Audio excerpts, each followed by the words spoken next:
The galaxy had always been a place of wonders, filled with countless stars, strange worlds, and civilizations so old that humanity could hardly imagine their beginning. For a long time, Earth had only been a small voice in the cosmic sea.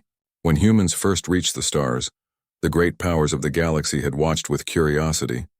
The Galactic Council had welcomed humanity politely, almost kindly, but with caution. At first, humanity believed the Council to be fair. It seemed like a group of wise leaders made up of different species who wanted peace and order. They spoke of rules that kept the galaxy safe, laws that prevented endless wars, and agreements that promised equality. Humanity, new to the wider stage, had nodded and agreed. After all, the galaxy was vast and humans did not want enemies everywhere. But over the years, the truth began to show. The Council's kindness was shallow. Their smiles were polite, but their actions were controlling. They gave humans certain rights but never the freedom to grow as they wished. Colonies were allowed, but only in approved systems. Technology was shared, but only in limited amounts. Every step forward had to be watched, inspected, and judged. And then came the decree. It arrived not with warning, but with a sudden broadcast to every human colony, every ship, every settlement in the stars. The words were cold, formal, and absolute. Human expansion into further territories is forbidden, effective immediately. All human colonization projects beyond current borders are to be halted. Trade routes will be supervised. Resource extraction outside designated zones is prohibited. The Council has spoken. The reaction was like a wave of shock rolling across the species. On Earth, leaders gathered in great chambers, their faces pale and voices tense. On Mars, miners who had built homes from dust and stone threw down their tools in anger. On the distant colonies, settlers looked up at the sky and wondered if alien fleets would soon arrive to force them into submission. Humanity had worked hard for every step into the stars. Every colony was not just a mark on a map, but a story of courage. Families had left Earth to begin again on strange worlds. Engineers had built cities under hostile skies. Farmers had learned to grow food in alien soil. Every achievement was a victory of will, earned with sweat, risk, and determination. And now, in a single decree, the Council threatened to take it all away. Inside the Council chambers, the alien leaders congratulated themselves. To them, it was the right decision. Humanity had grown too fast, too bold. In less than 2 centuries, they had reached a level of expansion that had taken other species millennia. Humans were unpredictable. They did not follow the careful, slow traditions of the galaxy. They adapted too quickly, invented too easily, and resisted too fiercely. To the Council, humans were dangerous not because of their weapons, but because of their spirit. And so they chose control, believing that humanity would obey, just as younger species always obeyed. But they were wrong. In the first days after the decree, Earth was divided. Some leaders argued for peace. They said, "We cannot fight the Council. Their fleets are too powerful. Their technology is beyond ours. If we resist, we will be crushed." Others, however, felt fire in their hearts. They said, "If we surrender now, we will always be prisoners. We will never be free to choose our own path." Among the common people, anger grew faster than fear. On Mars, men and women shouted in the streets, waving the banners of their colonies. On Luna, engineers began whispering about secret projects. Old ships that could be rebuilt. Machines that could be turned into weapons. On the distant mining world of Eos, the settlers gathered in the largest dome and swore an oath that they would never abandon their home, no matter what the Council demanded. It was not only the colonies that stirred. On Earth itself, ordinary people began to speak in tones that leaders could not ignore. They remembered history, the long struggles of humanity against oppression. For thousands of years, humans had fought against kings, empires, tyrants, and chains. Each time, freedom had come only after sacrifice. Now, standing on the edge of the galaxy, people began to whisper the same old truth. Freedom was never given. It was taken. Meanwhile, alien fleets moved into position. Council ships, sleek and powerful, appeared at the edges of human systems. They claimed it was for supervision and order, but everyone knew it was a blockade. Freighters were stopped and searched. Colonists were questioned. Resources were seized in the name of regulation. The Council believed fear would tame humanity. Instead, it awakened something far older and far stronger. Captain Elias Ward sat in the command chair of the Artemis, one of the oldest human exploration ships still in service. He had once dreamed of charting the unknown, but now his ship was stuck in orbit around Europa, ordered to remain idle by the Council. His crew was restless, his heart even more so. Looking out at the stars, he whispered to himself, "They think they can chain us. They don't know us at all." In a hidden laboratory on Mars, Dr. Lena Cade worked with a group of engineers. They had been building machines for peaceful exploration. But now their minds turned to something else. "If they take away our right to expand," she said, her voice firm, "then we must take it back." Even among the youth, the decree lit a fire. In Earth's academies, students studied not just science but strategy. They read about the great revolutions of the past. They began to see themselves as part of a greater story, a story where humanity stood against impossible odds and won. The Council could not see it, but a storm was forming. For now, humans were not yet ready for open war. Their fleets were smaller, their weapons weaker, their colonies scattered. But in the hearts of billions, a choice was already made. Humanity would not bow, not this time, and so the first seeds of wrath were planted. Seeds that would grow in silence, watered by defiance, and one day bloom into a storm the galaxy could never forget. The decree had shaken every human world, but in the silence that followed, something began to stir. Anger was no longer just talk in the streets or whispers in hidden rooms. It became action. On the mining colony of Eos, the rebellion began almost by accident.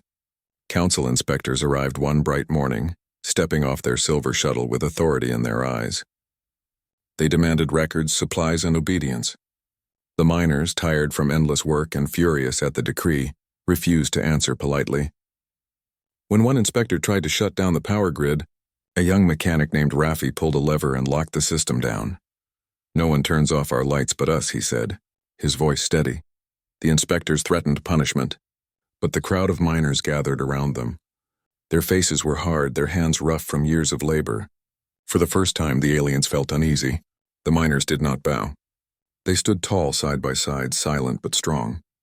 The inspectors left that day without finishing their mission. It was a small act, barely noticed across the galaxy, but for humanity it was the first spark. Word spread quickly. On Mars, news of Eos reached the factories. Workers cheered in secret, and engineers began to look at old designs with new purpose. Cargo haulers that once carried ore across the system were stripped down, their frames reinforced. Engines were tuned to dangerous levels, and hidden compartments were filled with weapons. They were crude ships, nothing compared to the Council's elegant cruisers, but they were built with determination. Captain Elias Ward, still stationed near Europa, heard of these changes. He was restless, his ship useless under Council orders. When his old friend Dr. Lena Cade sent him a coded message about the projects on Mars, his heart quickened. "The people are ready," she wrote. "They just need someone to lead." On Earth, the mood shifted as well. Protests grew louder, filling the streets of major cities. People carried banners with words painted in bold strokes. "Freedom is our right." Students organized meetings late into the night, speaking of strategies, alliances, and ways to resist peacefully at first. But as the Council tightened its grip, many realized peace would not last. In the shadow of this rising fire, a small group of human cyber specialists made their move. Operating from hidden rooms beneath Luna's surface, they tapped into Council communication systems. They had no advanced alien tech, only human-built computers and clever minds. Yet they managed to slip through cracks the Council never thought existed. They listened to messages, copied maps, and even changed signals. When Council ships moved to intercept a freighter, the freighter already knew the patrol's route. The Council began to notice strange failures. A patrol disappeared near the asteroid belt, never sending a distress call. Another ship found its supply route empty, the freighter gone without trace.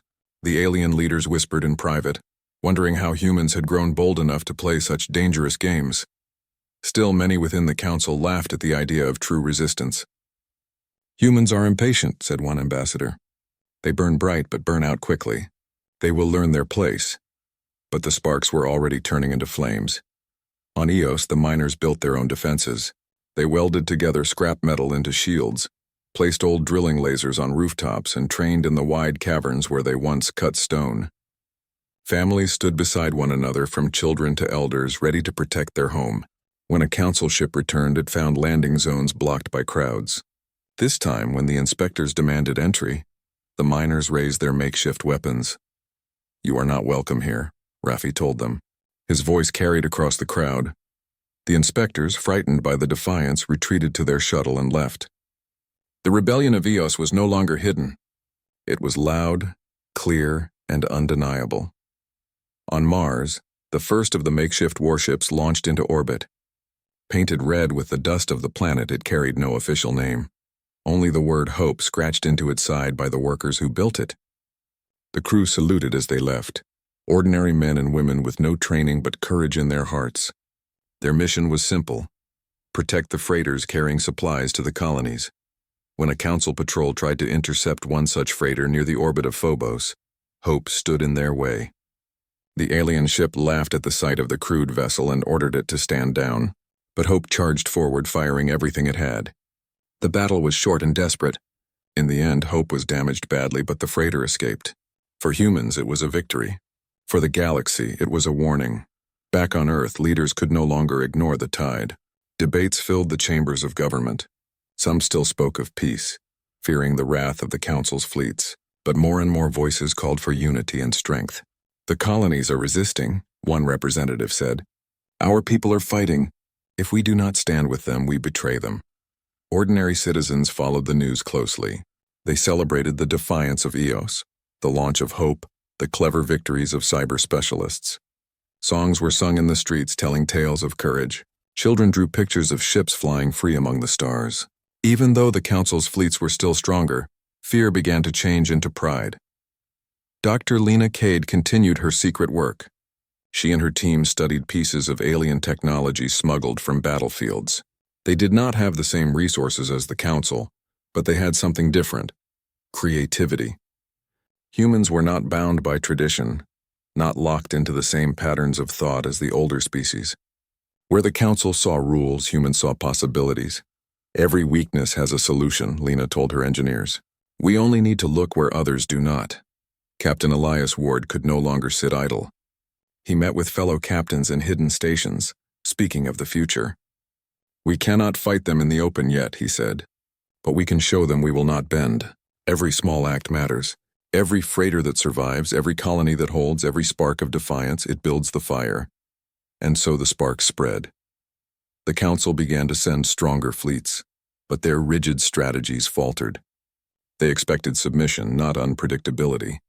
They were trained to fight other alien empires, not humans who turned cargo haulers into warships, miners into soldiers, and students into spies.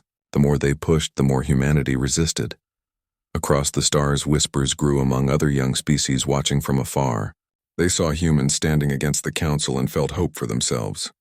If the newcomers from Earth could resist, perhaps they too could rise one day. The Council had hoped to stop human growth with a decree. Instead, they had lit a fire that could not be controlled. Humanity was no longer just a newcomer to the galaxy. They were becoming something more, something dangerous, something unstoppable. The rebellion was still small, the victory still fragile, but the message was clear. Humanity had made its choice. They would not bow. They would fight, and the sparks of rebellion would soon grow into a storm. The rebellion that began with sparks was now spreading like wildfire. On every colony and every outpost, people were preparing in secret. Cargo haulers were refitted into battle-ready ships. Farmers turned plows into weapons. Students learned codes and signals. The Council had expected silence and obedience. Instead, they faced defiance that grew stronger with every passing day. The galaxy watched carefully. Many alien species did not dare to speak, but they followed the reports. Some saw humanity as foolish, too small, too weak to challenge the Council. Others, however, whispered with admiration. Few had ever dared to rise against the great powers, but the humans were different. They were stubborn, unpredictable, and brave. The first true test came at the edge of Saturn's orbit. The Council had sent a fleet of 3 warships to block the route used by human freighters, carrying supplies to the outer colonies. Their ships were sleek and heavily armed, designed to intimidate any who resisted. They expected the humans to scatter, to hide, or to surrender. But they were met with something else. Captain Elias Ward, aboard the Artemis, had gathered a small fleet of human ships. They were not warships in the true sense. Most were old exploration vessels or modified freighters. Their weapons were basic compared to the Council's. their armor thin. Yet the crews were determined. They had trained day and night, memorizing maneuvers, learning to fight as one. When the Council fleet approached, Ward gave the order. "We do not match their strength," he told his people. "But we will show them that strength is not everything. Stay sharp, stay unpredictable, and never lose courage." The battle that followed became known as the Battle of Titan's Edge. The Council ships advanced in perfect formation, their weapons glowing, but the humans did not meet them head-on. Instead, Ward split his fleet into scattered groups, moving in patterns that made no sense to the alien commanders. Some ships darted forward, others retreated, and still others circled wide around Saturn's rings. Confused, the Council opened fire, but their shots missed more often than they hit. The human ships weaved and twisted, using debris and asteroids for cover. Every time the Council thought they had cornered one group, another appeared from behind, firing in quick bursts before vanishing again. One human ship, the Hope, badly damaged from an earlier fight, charged directly at the largest Council cruiser. Its crew knew they had little chance of survival, but they pressed on. They overloaded their engines, pushing the ship faster than it had ever gone. As enemy fire tore into its hull, the Hope launched a volley of missiles at close range. The explosion crippled the cruiser's shields, allowing other human ships to finish the attack. The Hope was lost, but its sacrifice turned the tide of the battle. By the end, 2 Council ships were destroyed and the third retreated. Against all odds, the humans had won. News of Titan's Edge spread faster than light across human space. Colonies cheered. Songs were written. Families spoke the names of the fallen with pride. Humanity had not only resisted, they had defeated the Council in open battle. For the first time, the galaxy saw that the newcomers were not helpless. The Council was shaken. Their commanders had been humiliated. They could not understand how humans with such crude ships had outmaneuvered them. "They fight like no one else," one alien admiral admitted. "They risk everything without hesitation. They do not fear loss as we do." But the Council still believed it was only luck. They prepared larger fleets, determined to crush the rebellion once and for all. Meanwhile, the humans grew bolder. Colonies that once feared rebellion now declared open support. On Mars, entire factories shifted production to war efforts. On Luna, cyber specialists launched daring attacks, stealing entire data streams from Council systems. They disrupted supply lines, redirected patrols, and confused enemy commanders. Dr. Lena Cade's team made breakthroughs by studying captured alien technology. They discovered weaknesses in Council shielding, vulnerabilities that no one else had dared to look for. With limited resources, they built experimental weapons that targeted these flaws. They were not perfect, but they gave humanity an edge. Another battle soon followed near the asteroid belt. This time, the Council sent a fleet of 5 ships to trap a group of human freighters. The humans, however, had prepared a surprise. They hid among the asteroids, their ships painted to blend with the rocks. When the Council fleet entered the field, the humans sprang their trap. Explosives hidden in asteroids detonated, scattering debris across the enemy's path.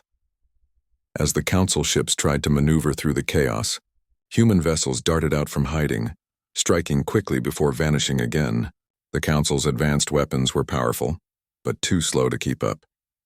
In the confusion, 2 freighters slipped away unharmed, carrying much-needed supplies to distant colonies.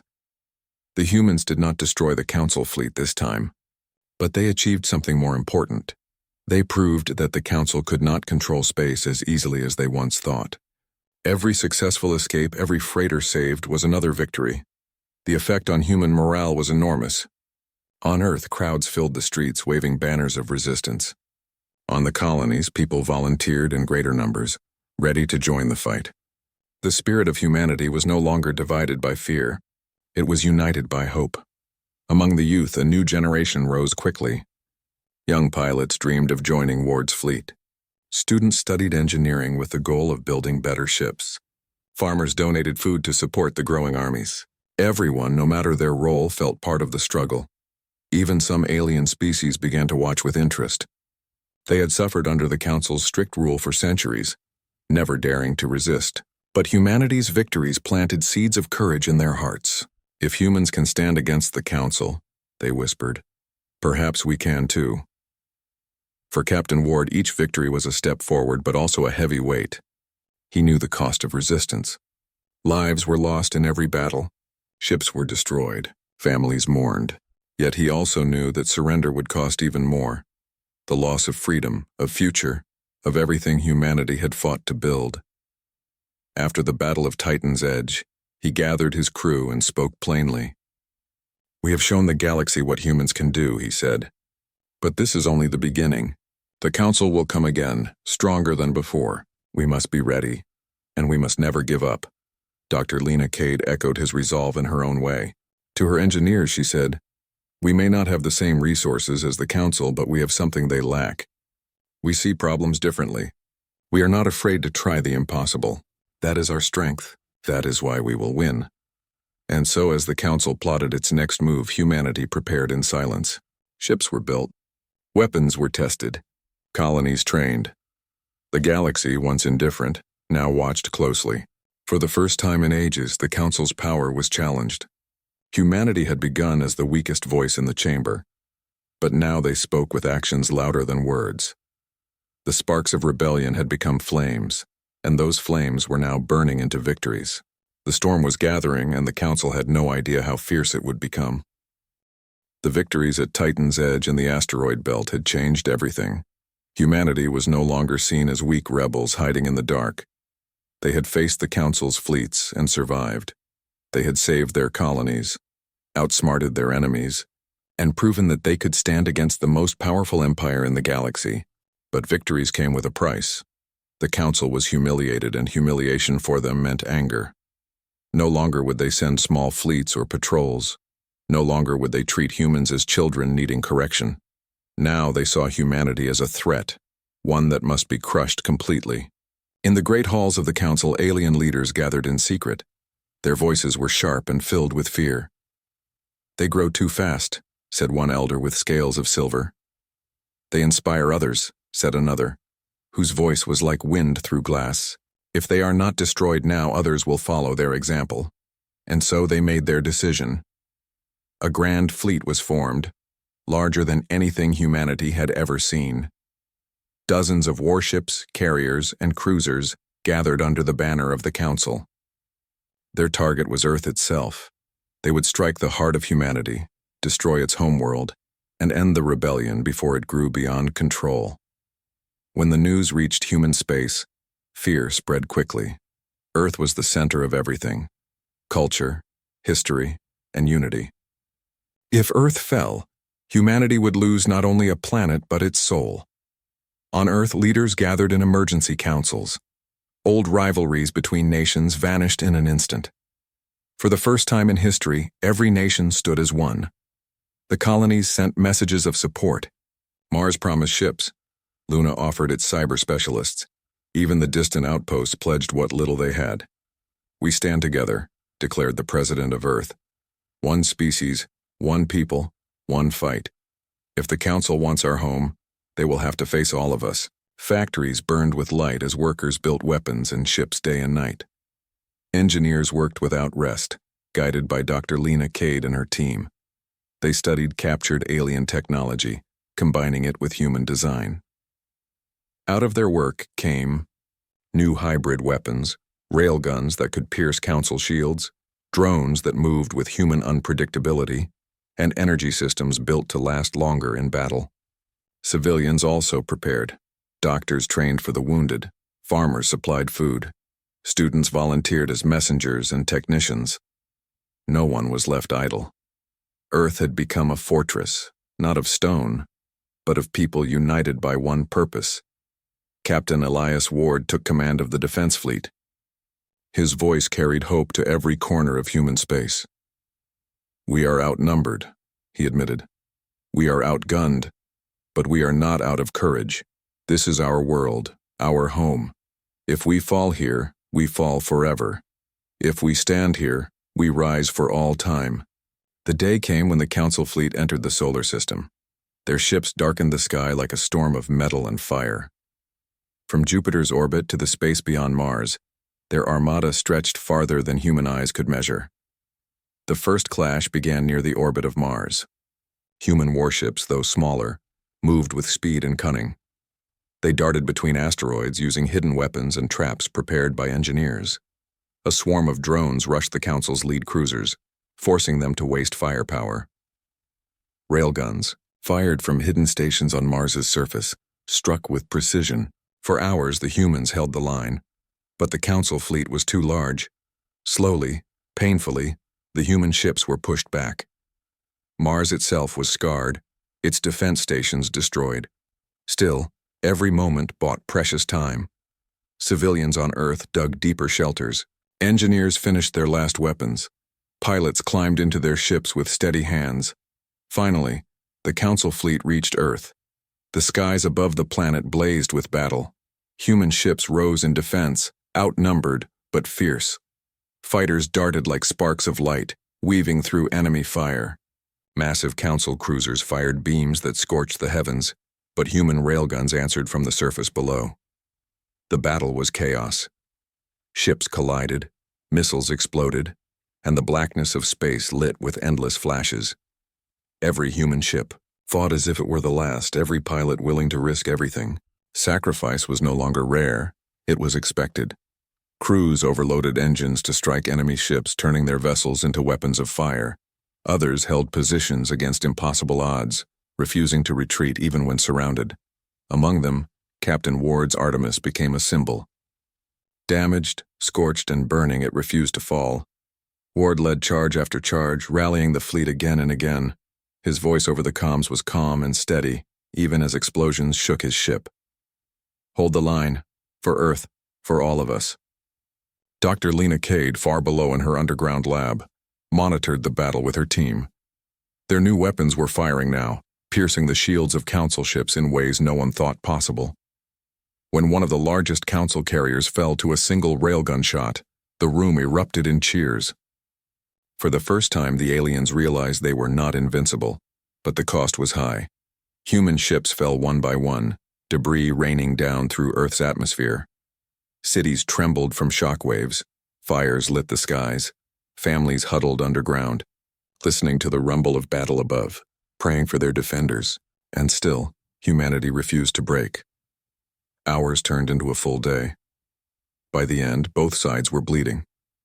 The Council had lost ships, far more than they expected. The humans, though nearly broken, still stood. Then came the moment that changed everything. A massive Council battleship, larger than any other, descended toward Earth. Its weapons were aimed at the surface, ready to fire and burn entire cities. Panic spread. If it struck, millions would die. Captain Ward saw it.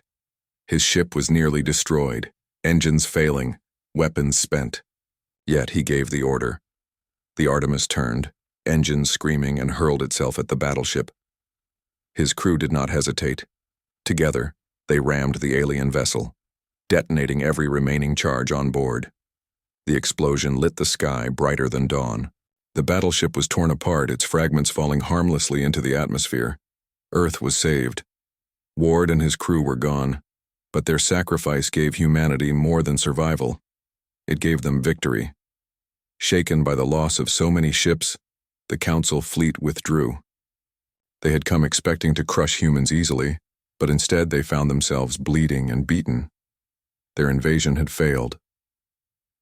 On Earth, the people emerged from their shelters and saw the skies clearing. Though the cost was terrible, hope burned brighter than ever. Humanity had faced the Council's might and endured. In the days that followed, leaders declared a new truth. "We are no longer the newcomers," they said. "We are no longer weak. We are a people united, tested in fire, and we will never bow again." The Council had tried to break humanity. Instead, they had forged them into something stronger. The breaking point had come and gone, and humanity had not broken.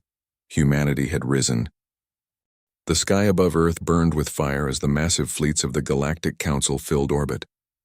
Their ships were enormous, built with centuries of experience and technology. They believed victory was certain. To the Council, humanity was still young, reckless, and fragile.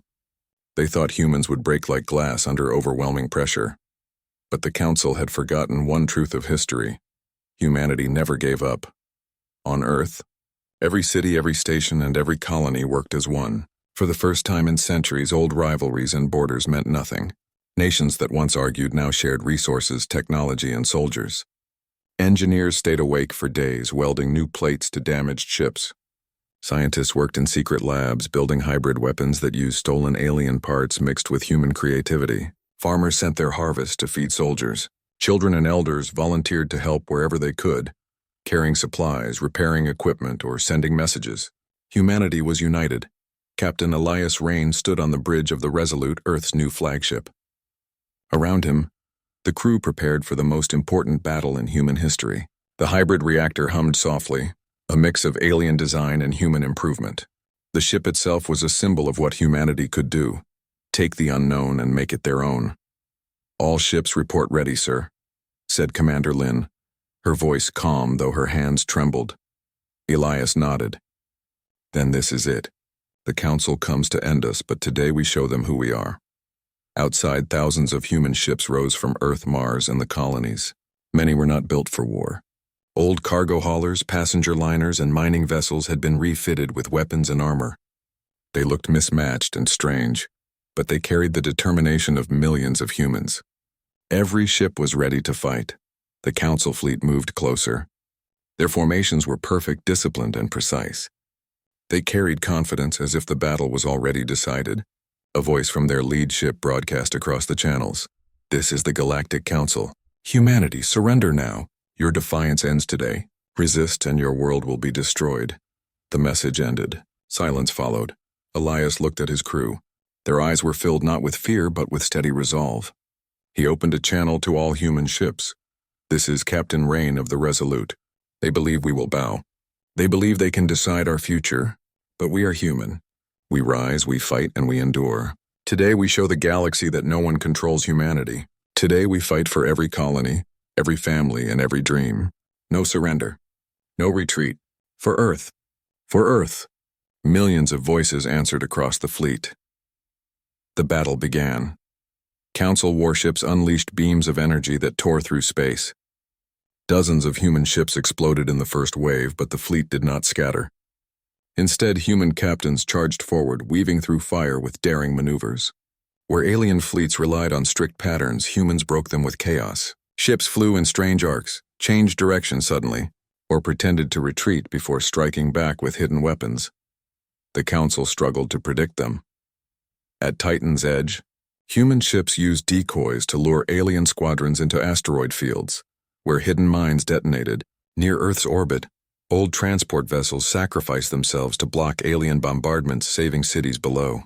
Pilots and small fighters flew suicide runs, diving straight into enemy formations, disrupting them long enough for larger ships to strike. The Resolute pushed into the center of the battle.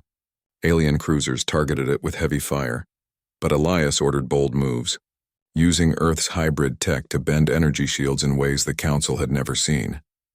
Commander Lin shouted, "Their flagship is within range." "Lock weapons," Elias said. "Show them the strength of Earth." The Resolute's cannons fired a new weapon, plasma rounds infused with alien energy crystals. The impact shattered the shields of the Council flagship, leaving its hull glowing red. A cheer erupted across the fleet. But the Council was not finished. They sent reinforcements from hidden warp gates. The new fleet dwarfed humanity's forces. For a moment, despair spread through the human lines. Elias knew this was the breaking point. If fear won now, Earth was lost. He opened the channel again, his voice strong. "Listen to me. They think numbers will break us. But we are not just ships and weapons. We are human. We are the fire that refuses to die. We fight not only for ourselves, but for every species who dreams of freedom. If we fall, the galaxy will remain under their chains. If we win, we light a new path for all." Across the fleet, humans shouted in answer. Engineers pushed failing engines harder. Pilots returned to the fight despite injuries. The fleet surged forward with unstoppable energy. The battle turned into chaos. The Council's perfect formations broke apart. Human ingenuity and stubbornness began to overwhelm them. Where alien admirals expected retreat, they found attacks. Where they expected weakness, they found strength. Finally, the Resolute led the charge against the enemy flagship once more. This time, human ships surrounded it from all sides, cutting off escape. Elias gave the order. "Fire everything." A storm of weapons struck the alien flagship. Explosions tore through its hull. At last, the great vessel broke apart, burning in silence as debris scattered across space. The Council fleet hesitated.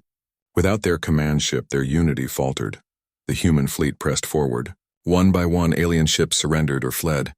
By the end, the Council's armada was destroyed or scattered. Earth was safe. But humanity did not stop there. With the Council's grip weakened, rebellions began across the galaxy. Other species who had long suffered under the Council rose up. They had seen humanity fight, and they drew courage from it. They asked humans for help, not as rulers, but as allies. Elias stood on the bridge, exhausted but proud. The war was not over, but the Council's power was broken. Humanity had proven itself. In the days that followed, leaders from Earth and the colonies gathered. They made a choice. Humanity would not conquer, but would build. They would create a new alliance, one based on freedom and respect. The galaxy had learned that humanity's wrath, once awakened, could not be stopped, but also that humanity's true strength was hope. Generations later, stories would be told of the day the Council tried to cage humanity and failed. The day when ordinary humans, miners, farmers, scientists, and soldiers rose together and rewrote the destiny of the stars. And the galaxy remembered one truth forever. Humanity could be challenged, but never controlled.